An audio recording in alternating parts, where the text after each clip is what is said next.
Al final todos tenemos mochila, no nos han enseñado. Vamos a abrir un poquito. ¿Por qué es tan importante vaciar la mochila para ser feliz, Amelia? Pues a ver, lo más importante es que, como tú bien dices, todos tenemos una mochila. ¿Cuál es el problema? Que si no lo hacemos consciente, estamos arrastrados permanentemente por ella. Como decía Víctor Frank, también hay una frase que me encanta que dice que entre el estímulo y la respuesta hay un espacio. En ¿Vale? ese espacio descansa nuestra libertad. Es decir, el primer punto más importante en este mundo de prisas es poder pararnos. Pararnos, observar, reflexionar y poder elegir esa respuesta que realmente queremos. Luego, por otro lado, McLean nos habla del cerebro tribuno.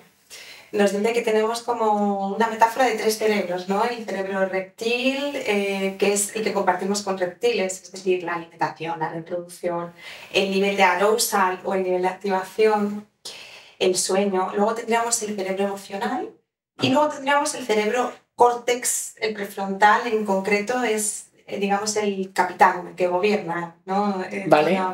Entonces, el cerebro emocional está presente y uno de los problemas que yo veo en consulta es que no conectamos con el cuerpo.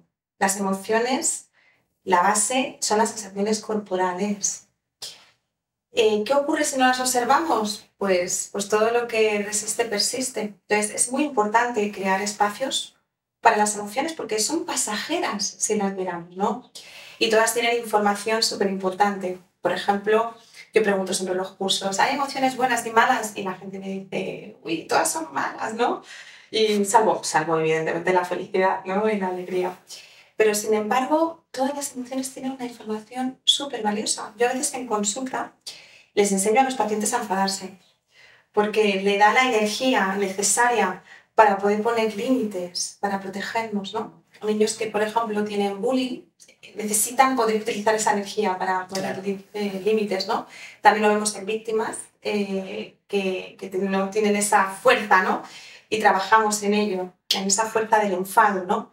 Luego la tristeza, por ejemplo, estamos en una cultura que nos dice que tenemos que ser siempre felices. Y esto es completamente posible, porque, como digo, las emociones son pasajeras.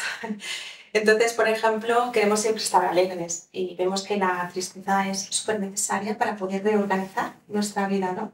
De hecho, los duelos son una curva de Gauss que suben, bajan, todo es pasajero, pasa. Y detrás hay un aprendizaje súper importante que es reorganizar nuestra vida. Hay cambios siempre. Pero como digo, no nos gusta estar tristes, ¿no? Y luego, por otro lado, también el miedo. El miedo es bueno, que es diferente de la ansiedad. El miedo es ante un objeto, la ansiedad es algo más difuso, ¿vale?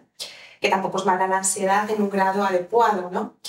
Porque nos impulsa a hacer cosas que no estudia mejor antes de un examen, ¿no? Entonces, el miedo nos ayuda a protegernos. El miedo, por ejemplo, a un guión, a algo físico, que realmente estamos en peligro, ¿no? Entonces, como digo, si no prestamos atención a nuestras emociones, podemos estar atrapadas por ellas. Y por eso es tan importante poder observar ese cerebro emocional, ese nivel de arousal, de activación también que contaba, que me parece súper importante, que yo enseño en consulta a los pacientes a fijarse en qué nivel de activación tienen, ¿no? Si estoy hipoactivado, ¿cómo puedo llegar a una zona óptima? O si estoy hiperactivado, ¿cómo puedo llegar a una zona óptima? Porque cuando estamos en esas zonas óptimas, pues nos sentimos bien, pensamos bien, nos concentramos, podemos prestar atención, ¿no?